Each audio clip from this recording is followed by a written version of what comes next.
Mendoan, menyatu dalam doa dan renungan. Dari Katedral Kristus Raja Purwokerto, Senin 2 November 2020, bersama saya, Romo Yusuf Widiarko. Ibu, Bapak, Saudara-saudari, dan sahabat mendoan yang terkasih, Shalom dan berkah dalam. Semoga Anda selalu sehat, tetap semangat, dan hidup penuh berkat. Mari kita renungkan sabda Tuhan hari ini dari Injil Yohanes bab 6 ayat 37 sampai 40. Kita siapkan hati kita untuk mendengarkan sabda Tuhan. Dalam nama Bapa dan Putera dan Roh Kudus. Amin. Tuhan bersamamu dan bersama rohmu. Inilah Injil Yesus Kristus menurut Yohanes. Dimuliakanlah Tuhan. Dalam rumah ibadat di Kapernaum, Yesus berkata kepada orang banyak, "Semua yang diberikan Bapa kepadaku akan datang kepadaku, dan barang siapa datang kepadaku, tidak akan kubuang. Sebab aku telah turun dari surga, bukan untuk melakukan kehendakku, tetapi untuk melakukan kehendak Dia yang mengutus aku.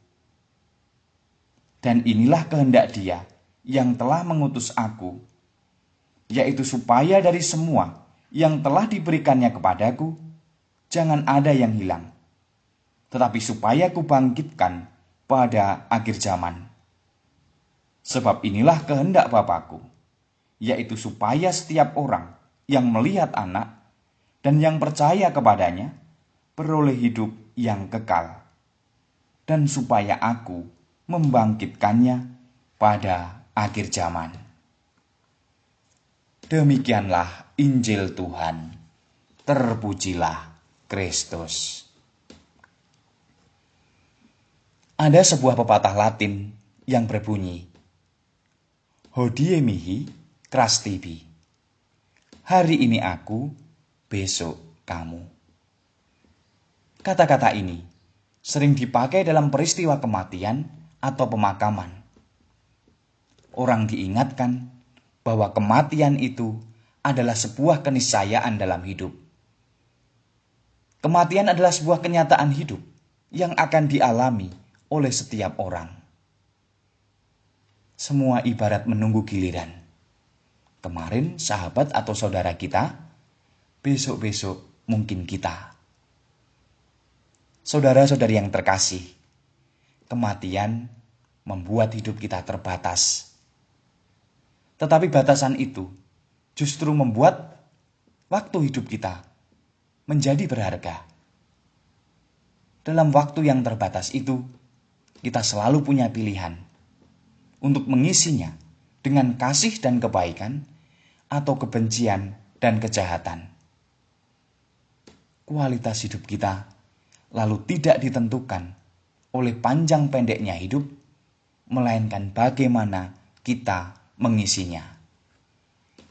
Hidup yang berkualitas tentu adalah hidup yang penuh dengan kasih, dengan kebaikan, sesuai dengan yang diajarkan oleh Sang Pencipta kehidupan sendiri. Maka mari, saudara-saudara yang terkasih, kita belajar dari mereka yang sudah meninggal, saudara-saudari, dan juga sahabat kita, yang kita peringati bersama hari ini. Bagaimana mereka sepanjang hidupnya berjuang untuk mengisi hidupnya dengan kebaikan dan kasih. Kasih dan kebaikan apa yang telah mereka berikan dan teladankan untuk kita.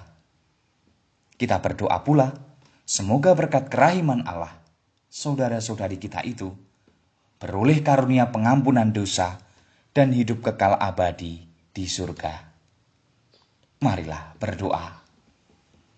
Allah sumber kehidupan, kami bersyukur atas rahmat kehidupan yang Kau anugerahkan kepada kami.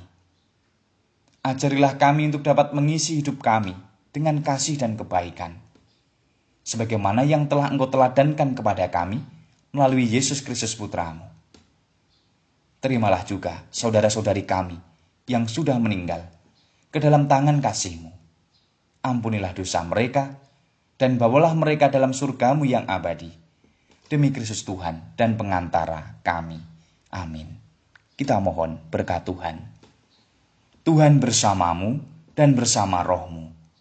Semoga kita semua, keluarga kita, dan aktivitas kita hari ini, dalam lindungan dan berkat kasih Allah yang Maha Kuasa, Bapa dan Putra dan Roh Kudus. Amin. Selamat beraktivitas. Tuhan memberkati dan salam mendoan.